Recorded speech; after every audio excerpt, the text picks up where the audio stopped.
বিহৰা চাহ বাগিচাৰ বৰলাইনত দৃশ্য শ্ৰাব্য গীতৰ মুকলি অনুষ্ঠান। বিহৰা চাহ বাগিচাৰ উদীয়মান গায়ক বাবাটো সোণাই কণ্ঠদান কৰা নোৱা বৰ্ষে দুলহান বনাবি নামৰ উৰিয়া গীতৰ এখন দৃশ্য শ্ৰাব্য গীতৰ এলবাম মুকলি। বাবাটো সোণাই কণ্ঠদান কৰা গীতটিৰ কথাসুৰ অমিত পাইকৰ। গীতটোত নৃত্যত আছে ইন্দ্ৰজিৎ তাঁতী, পলি তাঁতী আৰু সংগীবৃন্দসকল। অনুষ্ঠানৰ আৰম্ভণিতে প্ৰয়াত ৰাজীৱ ফদিয়াৰ এক স্মৃতি তৰ্পণ কাৰ্যসূচী হাতত লৈ অনুষ্ঠানৰ আয়োজকসকলে পৰৱৰ্তী সময়ত বিহৰা চাহ বাগিচা প্ৰাথমিক বিদ্যালয়ৰ প্ৰধান শিক্ষক তথা কিশোৰ কুমাৰ বুলি পৰিচিত গায়ক শংকৰ তাঁতীয়ে ফিঠা কাটি আনুষ্ঠানিকভাৱে মুকলি কৰে গীতৰ এলবামটো। আড়ম্বৰপূৰ্ণ অনুষ্ঠানত উৎকল তাঁতী সমাজ কেন্দ্ৰীয় সমিতিৰ সাধাৰণ সম্পাদক বেণুধৰ তাঁতী, গোলাঘাট জিলা উৎকল তাঁতী সমাজৰ সাংস্কৃতিক সম্পাদক বচন তাঁতী, আমন্ত্ৰিত বিশিষ্ট অতিথি বিষ্ণু তাঁতী, আসেম তাঁতী, অমৃত তাঁতী, সমাজকৰ্মী জুম্মাদ্দিন খানৰ লগতে বহুকেইজন বিশিষ্ট ব্যক্তি অনুষ্ঠানত উপস্থিত থাকে। দৃশ্যশ্ৰাব্য গীতৰ এলবামৰ মুকলি অনুষ্ঠানত বিহৰাৰ বহু ৰাইজৰ উপস্থিত থাকি অনুষ্ঠানৰ সৌষ্ঠৱ বৃদ্ধি কৰে। দৰ্শক শ্ৰোতাই গীতটোক আদৰি ল'ব বুলি আশা প্ৰকাশ কৰিলে গীতটোত কণ্ঠদান কৰা বাবাটো সোণাই।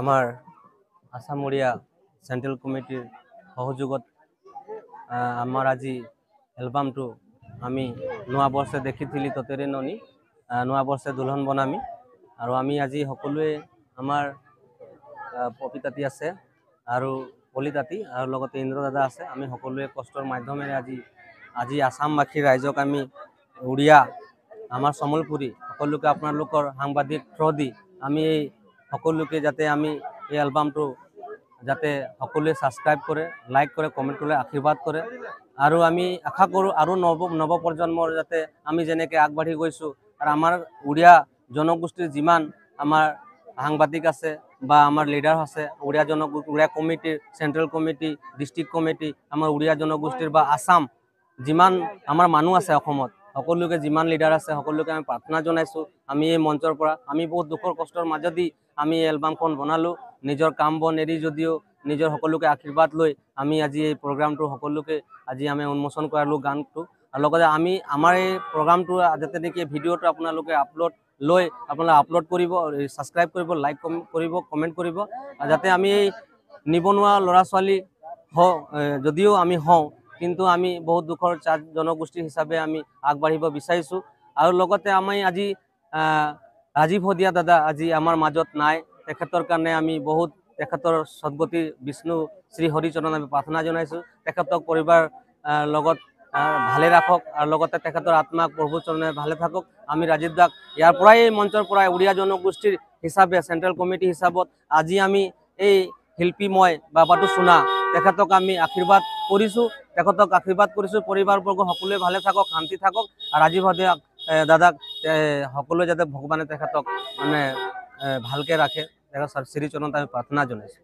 খুব ভাল লাগিল আজি এই অনুষ্ঠানত আমাক মাতিছিলে, আজি আহি পেলাই ইমানেই আনন্দিত হ'লোঁ আৰু গৌৰৱান্বিত হৈছোঁ যে বিহৰা চাহ বাগিচা এজন চাহ জনগোষ্ঠীৰ বাগানত শ্ৰমিক কৰা ল'ৰা আজি তেখেতৰ দুটা গান হ'ব। নোৱা বৰ্ষে বুলি এটা এলবাম ওলাইছে উৰিয়া গীত, খুব সুন্দৰভাৱে গীতটো মানে শুনিয়ে ভাল লাগিলে। খুব সুন্দৰ এটা পদক্ষেপ আৰু বাগানত কাম কৰি যে সেই এটা ছিংগাৰ হিচাপত যে প্ৰতিষ্ঠা কৰিব পাৰিছে তাৰ কাৰণে কিন্তু আমি গৌৰৱান্বিত আৰু খুব ভাল লাগিছে। আৰু আজিৰ এই অনুষ্ঠানত আৰু এটা অনুষ্ঠান তেখেতে নিজৰ ফালেদি আয়োজন কৰিলে। আজি শিল্পী ৰাজীৱ ফদিয়াৰ তেখেতৰ শ্ৰদ্ধাঞ্জলি অনুষ্ঠানো ইয়াত আয়োজন কৰিলে। তেখেতে আমাৰ মাজৰ পৰা ওলাই গ'ল, আমাৰ দেশ মাটিৰ কাৰণে তেখেতে গীত গাইছিলে আৰু তেখেতে ওলাই গ'ল আৰু তেখেতৰ কাৰণে আজি অনুষ্ঠানটো শুভ শ্ৰদ্ধাঞ্জলি অনুষ্ঠান পাতাৰ লগতে তেখেতৰ গানটো আজি উন্মোচন কৰিলে। আজি বিহৰা চাহ বাগিচাৰ বিহৰা বাগিচাৰ ৰাইজ তথা উৎকল তাঁতী সমাজ কেন্দ্ৰীয় সমিতিৰ সম্পাদক, জিলা কমিটিৰ সভাপতি, বাকী অন্যান্য বিষয়ববীয়া উপস্থিত থাকি এই নতুন এলবামখন উন্মোচন কৰা হ'ল। আমি খুব ভাল লাগিল আৰু আমি আশা কৰোঁ বাবাটো সোণা তেনেধৰণে আগবাঢ়ি যাওক আৰু তেখেতৰ গীত আৰু আমি যাতে শুনিব পাওঁ, তেখেতৰ ভৱিষ্যত উজ্জ্বল কামনা কৰিছোঁ আৰু আশা কৰোঁ আৰু ভৱিষ্যতেও তেনেধৰণৰ নতুন গীত আমি শুনিবলৈ পাম। ইয়াকে ক'লোঁ।